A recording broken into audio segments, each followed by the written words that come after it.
विदुर की नीतियाँ व्यक्ति को सही गलत का भेद बताती हैं। व्यक्ति को जीवन में किस तरह का आचरण करना चाहिए, व्यक्ति के तौर पर उसकी क्या जिम्मेदारी होती है, इस बारे में भी बताती हैं। इसलिए आज भी लोग विदुर की नीतियाँ पर अमल करते हैं। विदुर महाभारत के लोकप्रिय पात्रों में से एक हैं। विदुर सत्य के साधक थे। जीवन भर उन्होंने सत्य का मार्ग अपनाया, इसलिए विदुर को धर्मराज का अवतार भी कहा जाता है। वे कौरवों और पांडवों के भी प्रिय थे।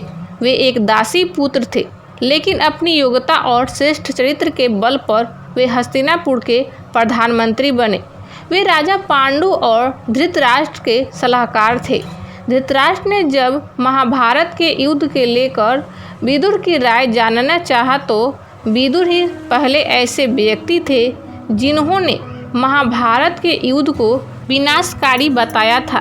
विदुर नीतियाँ व्यक्ति को अच्छा आचरण करने के लिए प्रेरित करती है। तो आइए जानते हैं विदुर नीति। हेलो दोस्तों, कैसे हैं आप लोग? उम्मीद करती हूँ आप लोग बहुत अच्छे होंगे। तो दोस्तों, अभी तक हमारे YouTube चैनल को सब्सक्राइब नहीं किए हैं तो चैनल को सब्सक्राइब कर ले और कमेंट्स में जय श्री कृष्ण जरूर लिखें। तो चलिए दोस्तों, आगे बढ़ते हैं। महत्वपूर्ण कार्य करने से पहले पत्नी से लेनी चाहिए सलाह। पत्नी व्यक्ति की सबसे अच्छी मित्र सलाहकार भी होती है। जो लोग इस बात को जानते हैं और मानते हैं, उन्हें जीवन में संकटों का सामना नहीं करना पड़ता है। यदि संकट आ भी जाए तो पत्नी के सहयोग से उन्हें दूर करने में मुश्किल नहीं आती है। इसलिए कोई भी बड़ा कार्य करने से पहले एक बार पत्नी से सलाह जरूर लेनी चाहिए। पत्नी कभी भी अपने पति का बुरा नहीं चाहती है। पत्नी ही मुसीबत की घड़ी में पति का साथ परछाई की तरह निभाती है। जब सब साथ छोड़ जाते हैं तब पत्नी ही सहारा बनती है। पत्नी की क्षमताओं और योग्यता को कभी कम नहीं आंकना चाहिए। पत्नी कभी भी अपने पति को गलत सलाह नहीं देगी और ना ही चाहेगी कि उसके पति की किसी तरह से कोई हानि हो।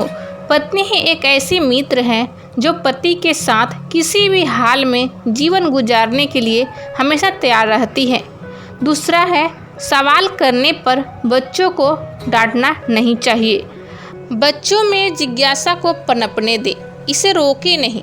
बच्चों की जिज्ञासा को शांत करने के लिए हर संभव कोशिश करनी चाहिए।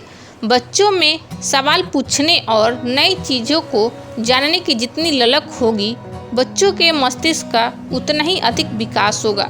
सवाल करने पर बच्चों को भी डांटना नहीं चाहिए, इससे उनके भीतर की प्रतिभा को नुकसान पहुंचता है। अभिभावक के तौर पर बच्चों की जिज्ञासा को शांत करने की कोशिश करनी चाहिए।